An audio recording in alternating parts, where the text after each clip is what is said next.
some reflection on the assassination of Charlie Kirk.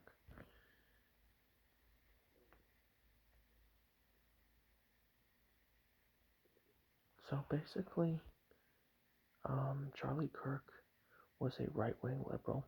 He was not a conservative. He was a right-wing liberal. Anyone who says otherwise is foolish. He was a right-wing liberal activist, a neoconservative, and a supporter of Zionism.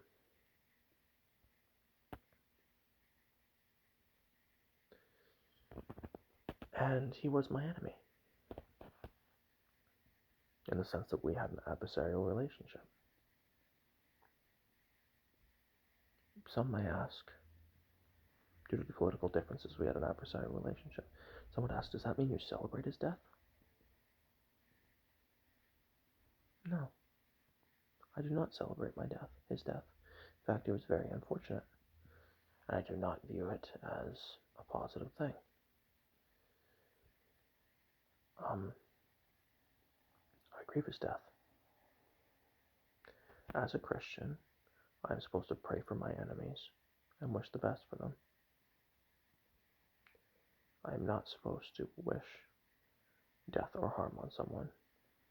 Does this mean that there aren't some people that our clashing views have hostile implications, which could result in war? For example, Trump wanting Canada to be the 51st state?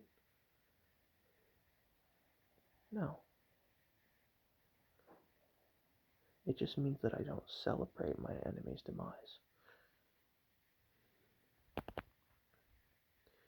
Even look at the most extreme cases, like in World War II, when we, the Western Allies, stormed the beaches. We were killing Nazis. The soldiers came back from those events completely fucked up. The reason why they came back from those events fucked up is because on some level, even though we did what we had to do to protect freedom and democracy, to protect liberal conceptions of freedom and democracy, on some level, the reason why the soldiers were traumatized by it, because on some level, they didn't want to do it. The taking of life is never something to be taken lightly.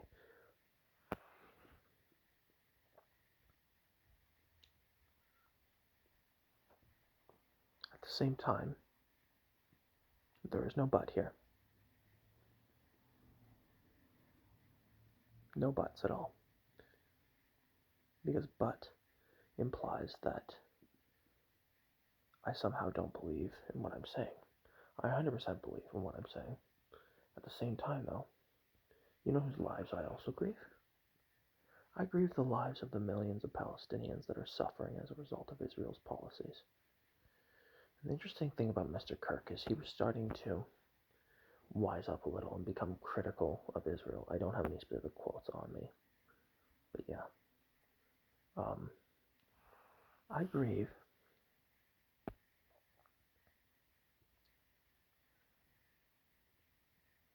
for the millions upon millions of Libyans that are suffering because of NATO's overthrow of Gaddafi.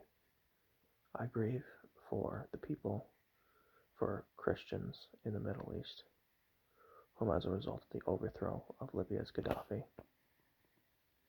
of Syria's Bashar al-Assad, and of Saddam Hussein, as much as these leaders did things that were horrific and disgusting, I grieve the lives of these Christians who are suffering the horrific consequences of Charlie Kirk's political views.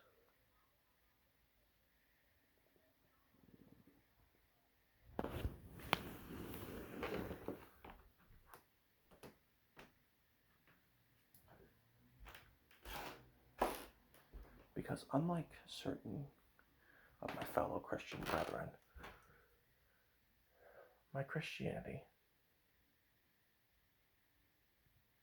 does not end at white skin color. It does not end at the borders of my country. My Christianity is international. My Christianity does not discriminate between where people live, what ethnicity, what race.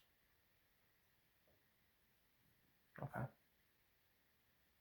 Everyone, Christians and non-Christians included, we are all human beings created in the image of God, worthy of being treated with dignity and respect. Charlie Kirk was a human being worthy of being treated with dignity and respect.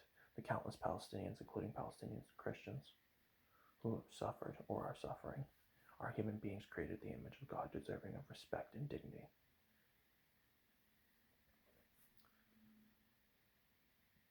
The Christians in Syria are human beings created, and non-Christians in Syria are human beings created in the image of God, worthy of being treated with respect and dignity.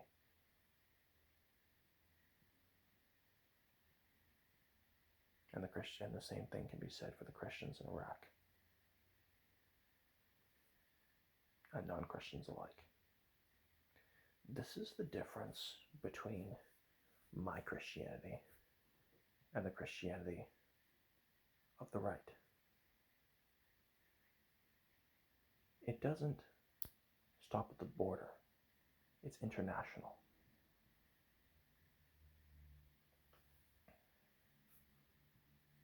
And I hope my fellow siblings in Christ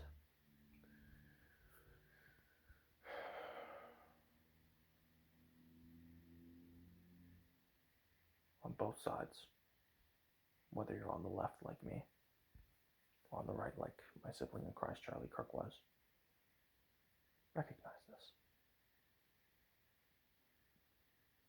God bless you all and have a good day.